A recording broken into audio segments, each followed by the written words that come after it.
আসসালামু আলাইকুম বন্ধুরা, সকলে কেমন আছেন? আশা করি সকলে ভালো আছেন। এই তো আরও একটি নতুন ভিডিওতে সকলকে স্বাগতম। দেখতে থাকেন, আশা করি ভালো লাগবে। তো বন্ধুরা, আজকে মূলত ভিডিওটা সকাল থেকেই করা। আজকে সারাদিন কি করি না করি সবই দেখতে পাবেন এই ভিডিওতে। আমার সাথেই থাকুন, আশা করি ভিডিওটি দেখে ভালো লাগবে। তো দেখেন, সকালবেলা আমি যে চলে গেছি ক্ষেতের পার কিছু সবজি আনার জন্য। তো দেখেন, সকালে আমাদের এলাকায় কিছু কিছু কুয়াশা পড়েছিল। আর এই যে দেখেন, এই পাশ দিয়ে ধান ক্ষেত লাগানো হচ্ছে। আর ওই যে দূরে দেখেন, ছোট বাচ্চা নিয়ে কিভাবে ধান খেতে পানি সেচ দেওয়া হচ্ছে। অবশ্য ওরা অনেক দূরে, ক্যামেরা জুম করার কারণে এইরকম দেখা যাচ্ছে, তেমন একটা বোঝা যাচ্ছে না। তো দেখেন, ছোট বাচ্চা নিয়ে কিন্তু গ্রামে কিন্তু বন্ধুরা এইরকমই হয়। যার যার ছেলে মেয়ে আছে কিংবা নাতি আছে, তো ওরা কিন্তু এভাবে সাথে করে নিয়ে কাজ কিছু কিছু সাথে হেল্প করলে ভালো হয় বড়দের সাথে, আর ছোটরাও কাজটা শিখতে পারে। তো গ্রামের ছেলে মেয়েরা কিন্তু এরকমই হয়।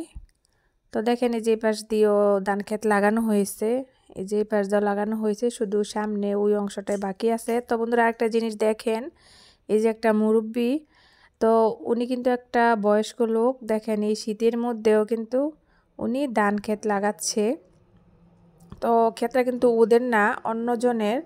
তো মূলত এই পুরো ক্ষেতটাই কিন্তু উনি একাই নিয়েছে। তো ও কিন্তু আমাদের এলাকারই।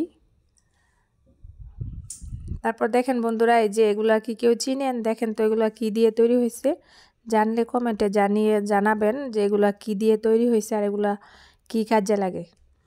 তো আমি বলে দেই, এগুলা মূলত গরুর গোবর থেকে বানানো হয়, আর এগুলা জ্বালানির কাজে ব্যবহার করা হয়। তো বন্ধুরা দেখেন, তারপর আমি চলে গেছি আমার বাপের বাড়ি। এই যে আমার মা দেশি মুরগি রান্না করবে, এই যে দেশি মুরগি কাটতেছে। তো এগুলো রান্না হবে। এই যে দেশি মুরগি কাটতেছে, এটা কিন্তু দেশি মুরগি না, মোরগ। তো দেখেন মাংসটা কত সুন্দর লাল টুকটুকা। তো মোরগটা তেমন একটা বড় না, ছোট। আর এই যে দেখেন আমার মার মিষ্টি লাউ গাছ, মিষ্টি কুমড়া। তো কি সুন্দর, মাশাআল্লাহ, অনেক মিষ্টি কুমড়া ধরছে। এই যে দেখেন, আর এই পাশেও একটা আছে বড়। তো এইরকম কাঁচা মিষ্টি কুমড়া খেতে কিন্তু বন্ধুরা অনেক ভালো লাগে। আপনি যে কোনো মাছ দিয়ে খেতে পারেন, অনেক ভালো লাগে এই কাঁচা মিষ্টি লাউ। তো অনেকে পাকলে তারপর খায়, তো আমরা বেশিরভাগই কাঁচা খাই, সবজির মতো করে রান্না করে। তারপর দেখেন বন্ধুরা, আমার ভাবি একটা মিশিং এনেছে। তো ওই মিশিংটা এখন আনবক্সিং করা হবে। তো দেখেন, বক্সেতে সবে মাত্র বের করতেছে। তো আমার ভাবি কিন্তু বন্ধুরা অনেক গুণের, ও অনেক কাজই জানে, সেলাই কাজ থেকে ধরে অনেক কাজই জানে সংসারের। তো অনেক দিন ধরে ভাবছে একটি মেশিন কিনবে আর কিনা হয় নাই। তো এই যে দেখেন, মেশিন অবশেষে কিনে আনলো। তারপরে যে দেখেন, মেশিনটা সেট করা হবে। তো মেশিনটা অনেক ভালো, আর ভালো কোম্পানিরই। তো কি কোম্পানির সেটা আমার এখন মনে নাই, এটা যেহেতু ভিডিওটা আরও 5-6 দিন আগে করেছিলাম। আমার 5-6 দিন আগে আমার বাপের বাড়ি গিয়েছিলাম, তখনকার ভিডিও।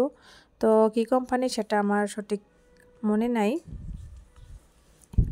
কিন্তু ভালো কোম্পানির। আর বন্ধুরা, নিজস্ব একটা মেশিন থাকলে কিন্তু অনেক ভালো হয় সেলাই কাজ করার জন্য। তারপর দেখেন, এই যে মেশিনটা এখন ফিটিং করা হচ্ছে। তো আমার ভাবি দেখিয়ে দিচ্ছে কিভাবে মেশিনটা বসাবে। তো ও কিন্তু জানে, ও যেহেতু সেলাই কাজ জানে সেজন্যে। তো এই যে দেখেন, তো বন্ধুরা এই যে দেখেন মেশিনের ফাইনাল লুক। এই যে, তো আমার কাছে অনেক সুন্দর লাগছে মেশিনটা। এই যে দেখেন মেশিনের ফাইনাল লুক, মেশিনের অনেক বডিটাও অনেক পোক্ত ছিল, অনেক ভালো। তো বন্ধুরা, আমি কিন্তু সেলাই কাজ পারি না, তো আমি খালি শুধু দেখতেছি। এই যে দেখেন, তো অনেক ভালো লাগছে আমার কাছেও মেশিনটা আনার জন্য। আর দেখেন মেশিনের সাথে যে কি দিয়েছে, মিশিংয়ের সাথে এই যে এগুলা দিয়েছে, এগুলা কি যেন ওগুলা কি কাজে লাগে সেটাও আমি জানি না। তো কাঁচিও আছে, কাঁচি যেহেতু অনেক বাজার টাজার করা হয়েছে তো কোন ব্যাগে ওটা এখনও বের করা হয় নাই। তো বন্ধুরা দেখেন, আজকে ভিডিওটি যেহেতু 5-6 দিন আগেকার, তো আজকে আপলোড করলাম। আশা করি আপনাদের ভালো লাগবে। তো বন্ধুরা, আমার ভিডিওর কোনো অংশ যদি ভালো লেগে থাকে তাহলে লাইক কমেন্ট শেয়ার করবেন। তো বন্ধুরা, আগামী ভিডিওর আমন্ত্রণ জানিয়ে এখানে শেষ করছি। সকালে ভালো থাকবেন, সুস্থ থাকবেন আর আমার চ্যানেলে পাশেই থাকবেন। আল্লাহ হাফিজ, আসসালামু আলাইকুম।